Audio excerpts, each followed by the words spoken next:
In today's video, I'm going to be having a look at Mike Pompeo's criticisms of China. We're also going to be having a look at the Australian lockdowns and why they might be easing them right about now.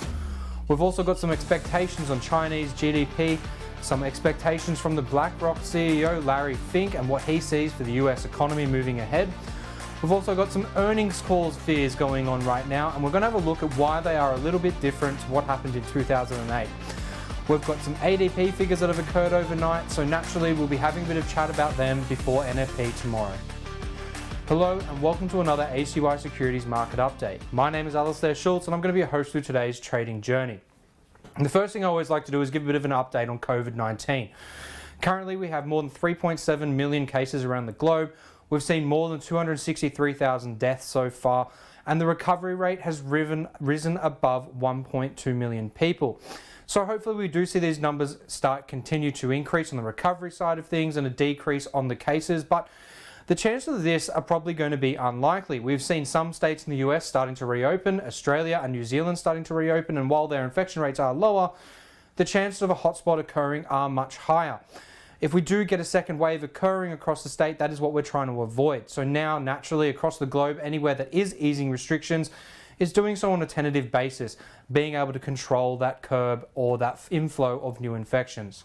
Moving on from that, Mike Pompeo has been quite critical in the press the last few days on China's handling of COVID-19, and even accusatory saying that it is likely come from a lab based out of Wuhan. Now, whilst these things might be the case, there's no evidence to suggest that it has occurred that way, at least from what Donald Trump and Mike Pompeo are actually saying. He has been overly critical in the media just of today, saying that he has looked at the idea on how the handling or the situation of COVID-19 was handled by China, and that they may have in fact covered up some of the infection occurring in the earlier stages. Now, this is obviously problematic for really it's just setting fuel to the fire on what's already been going on between China and the US, and in reality, China and the rest of the world. We've seen a number of different times that we've seen backlash coming from Chinese ambassadors and politically advised people. So this is going to cause more problems and further tensions down the track. And really, we just need to sort of put an easing to those tensions for a moment. But nonetheless, I do understand people's interest in wanting to know how it's all happened and why they may have lost their businesses or their jobs or everything else. So it really is an emotionally driven moment for the rest of the world. Let's keep an eye on what happens in the near future. Now, the next thing to sort of have a look at is that Australia is planning on easing their lockdown measures. They've already been talking about this for some time. We did hear the other day that they were thinking about looking at removing or getting pretty much everyone back to work by about July. But we are starting to see some little bits here and pieces. So people are now allowed to have picnics and go out to national parks and go for walks and things like that. Now, the reason this is going to be an important event for the world is looking at how Australia handles the easing of lockdowns when we've had relatively low infections compared to everywhere else might indicate how we can get economies kickstarting and re-going again. Obviously, the interest here for Australia is that the lockdown has decimated our GDP and our outputs. Naturally, we're already seeing 10% unemployment rates, potentially higher by the June, July sort of area of this year. So the interest is really to get the economy restarted. The other important factor here to really consider is what's going to happen with the virus itself. We are going into winter here in Australia, whereas most of the world is going into summer. And there has been speculation as to whether or not heat and the environment around it is going to affect the transmission of the disease. Now that Australia is going into winter and just about to really start it, easing the lockdowns could end up being a showcase or at least a case study for how we might move forward with the rest of the world who will eventually end up back in winter if we haven't been able to get rid of COVID-19 by then. Now, moving on from the Australian side of things, we're going to have a look at the Chinese GDP figures. Now, for the first time ever, China has sort of said that they're not really going to be giving advisory. There are sort of a couple of options here. They either go up in their targets or they go down in their targets or they simply just don't give one, which is looking all the more likely. Right now on the chart behind me, you'll be able to see what the GDP forecasts are by Bloomberg. And these guys are sort of saying that it's likely going to be going down, nothing that we didn't expect there, but for not giving an actual target at all is certainly a concern. Last year, the target was for about 6.5%, somewhere in between that 6 and 6.5% range. This year, I think we have to accredit and say that it is likely going to be lower if they do provide a target for us to look forward to, but chances are we may not even see one at all. Now, moving on, I'm talking about what's going on with BlackRock, not so much the company itself, but more the expectations of what the CEO, Larry Fink, is thinking. Now, Larry Fink has been an advisor for the US president, and his comments are entirely different about the US economy than what the president has actually been saying himself. The president is still on this idea of a restarting economy with a V-shaped recovery. Larry Fink thinks a little bit differently. He sees that there is going to be mass amounts of people defaulting on credits and mortgages and loans. He's seeing that there is likely going to be a huge tax hike coming for more than just corporate America, but also the lower populations or the lower earning incomes. We're also going to see a variety of other issues around people being able to go back to work and their fears and the behavior of how people operate. So his contrast is very different to what's being said by the heads of state. And he has got a much more interest in how long that recovery might be. And this is really an important factor because we've already heard from Warren Buffett that his expectations are going to be a bit longer. And now we're hearing again from another sort of billionaire CEO figurehead that their expectations for a recovery are not to be V-shaped or even U-shaped for that matter, but to be something that is much longer in time. And if we look at the comparisons to what happened during the Great Depression and even in 2008, the time for a full-scale recovery in 2008 was effectively nearly 10 years by the time we got back up to the levels that were pre-2007.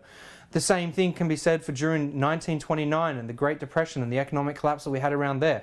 It wasn't really until the 1950s that we saw trade back up in that sort of area where it was well before World War I. So it is going to be a concern to see how long this recovery really takes, especially with NFP this week. NFP has already got we've already got our ADP and Moody's figures so far, which are estimating nearly 20 million people who have lost their jobs. So this is obviously going to be a little bit of concern for the month of April and certainly for NFP tomorrow night. Now, moving on to some of the other stuff here, we've had some earnings calls going on naturally throughout earnings season. And the Fed has put together a little bit of an algorithm to look and go through each of these earnings calls and find certain keywords. And those keywords have been around either reductions of equity, it's been about increasing debt exposure, and it's also been about cutting dividends and a variety of other things. Now, the contrast here is very interesting because in 2008, we thought that was a very big economic crisis. There were a lot of companies with fear, and right now we're seeing that those numbers have been amplified something spectacularly. If you have a look what I've got on the chart here for you now, 42% are considering cutting their investments right now. Compare that to 2008 and we had just 25% at the same time. We've also got cutting dividends, now 27%, previously 11%. So you can see how far these numbers have gone overinflated on what's really happening and what people are thinking and how scared they are about what's going to happen for their companies, their businesses, and of course corporate America.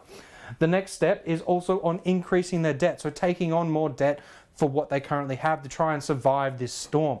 Now, back in 2008, that was only 7%. Now it's at 17%. So these numbers are starkly different from what we have seen before, and it does amplify the idea of how damaging COVID-19 and the pandemic has really been towards an economic front.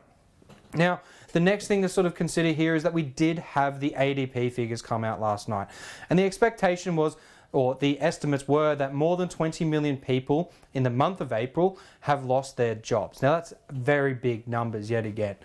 And we sort of already knew that. But if we were to look back at from the 21st of March when people really started losing their jobs and lockdowns first started happening, the numbers are well over 30 million, 30.3 million to be roughly accurate at this point in time. Now that is a huge number. That is more than what we've ever seen in history defined. And to put it in comparison as to what happened during the Great Depression, the numbers really do speak for themselves. If we do consider the idea of what the unemployment rate at 24%, and now we can't say exactly what the unemployment rate is going to be, but the numbers surely got to be close, if not a little bit above that. So we are going to have some very interesting times in the next sort of 48 hours with the first NFP result, which is going to basically decimate everything that I'm looking at right now. So let's keep an eye on what happens, especially around NFP tomorrow. I will give you an NFP report tomorrow as well, just to sort of give you a bit more information leading into the release to see what might happen and give you a couple of options to think about. Now, the really biggest thing that we're going to have to think about here is this is going to be a massive shock to the economy, and it is likely not going to be a V-shaped recovery, at least from what we've heard so far from other leading experts. Now, having a look at what's coming up today, we have a number of items going on, but they're really going to be over sort of seen by the other events that are happening, with the US news being probably the most important in the next 48 hours. We have New Zealand inflation expectations a little bit later today. We've also got some China trade balance stuff coming out this afternoon. From here tonight, we're moving into the Bank of England doing a rate change potentially, and also releasing a monetary policy statement. I don't see that they're going to change rates right now. I can see that they're going to try and probably increase their asset purchase programs and quantitative easing, but I think it's probably a little bit too early from their last cut for them to really have enough data to go, is it working or is it not? So I'm expecting no change to happen there. The next one is we have US unemployment claims. Now, this is really going to give us some figures to go towards tomorrow night. Obviously, the ADP figures are a mixture of Moody's and ADP, sort of putting their heads together and trying to come out with a little bit of an expectation, if you will. And I don't feel that it's been priced in just yet. I don't think we've seen the pricing in of NFP for tomorrow night like we sometimes do, because I think people simply don't really know at this point how bad it's really going to be. So we could have a little bit of a shock to the markets tomorrow night for sure. Now, let's keep an eye on that. Tomorrow as well, it's a French and UK bank holiday. So if you are on any of those pound pairs or euro pairs, be aware of that. And then I don't expect too much to happen, but let's keep an eye on it. Usually right before NFP, it is a little bit quieter. Now, if you liked any of the content today, or you want to get in contact with me about anything, then feel free to shoot me an email at talk2al@acy.com. And of course, like and subscribe to this video so you can get more great content from me and ACY Securities in the future. Have a great trading day ahead.